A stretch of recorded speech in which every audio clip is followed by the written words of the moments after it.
CP साहब, आज DLF industries ने कुछ मांगे रखी है आपके सामने। देखिए, उन्होंने मांग नहीं, हाँ कुछ उनकी तरफ से वो सेशंस आए थे, एक ट्रैफिक प्रॉब्लम्स को लेके आया था, कुछ जो है उनकी तरफ से इंटेंसिफाइड पेट्रोलिंग के लेके आया था। ऑलरेडी हमारे सारे ऑफिसर्स थे, सभी ने इन पर चर्चा की है, सभी ने उन पर डिस्कशंस किया है और एक म्यूचुअली एग्रीबल समाधान निकाला गया है और मुझे उम्मीद है कि जो है ये समस्या का आगे समाधान बिल्कुल हो जाएगा। किस तरह की है समस्याएं इनकी जो काफ़ी पुरानी बता रहे हैं? देखिए, जैसे एक तो इन्होंने इनकी रिक्वेस्ट यही थी एक इंटेंसिफाइड पेट्रोलिंग की डीएलएफ इंडस्ट्रियल एरिया में, ठीक है। दूसरा, वहाँ पे कुछ जो है ट्रेलर्स की जो व्हीकल्स हैं जिनके द्वारा जो है ना ट्रैफिक रिलेटेड इश्यूज़ हैं, कुछ सिविक एमेनिटीज़ को रिलेटेड इशू था, जो डिफरेंट बॉडीज़ हैं, सिविक बॉडीज़ हैं, जो उनके साथ जो है दे आर टेकिंग अप, जो पुलिस के पॉइंट ऑफ व्यू से हैं, जो एक बल्कि इसमें हमने आगे भी एक डिसाइड किया है कि एक रेगुलर लेवल पे उनकी कोऑर्डिनेशन मीटिंग्स हो जाए करें, जो लोकल टीआई हैं, जो ट्रैफिक के ऑफिसर्स हैं, प्लस जो रेगुलर जो है पुलिसिंग के ऑफिसर्स हैं, जो जुडिशनल एसएचओज हैं, उनके साथ एक रेगुलर इनकी मीटिंग्स होती रहेगी। और मैं उम्मीद करता हूँ कि वो रेगुलर मीटिंग्स में बहुत सारे जो इश्यूज़ हैं उनका लोकल लेवल पे समाधान 100% हो जाएगा।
सर, हमने आज सीपी साहब को इसलिए बुलाया था कि हमारा जो डीएलएफ इंडस्ट्रियल एरिया है ना, इसके अंदर ट्रैफिक की बड़ी समस्या है।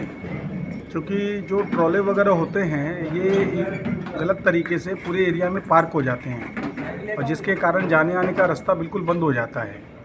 हमने इनकी पहले भी कंप्लेन करी। वहाँ पर एक फैक्ट्री है रिलायंस के नाम से, उनका फैब्रिकेशन वगैरह का काम है और वो पता नहीं उनके इतने ट्रॉले आते हैं दिन भर में, और वो बिल्कुल मेन रोड पे फैक्ट्री है एंट्रेंस पर ही, और उनके सारे बाहर ट्रॉले खड़े हो जाते हैं और जिसके कारण वहाँ आवागमन जो है बिल्कुल अवरुद्ध हो जाता है।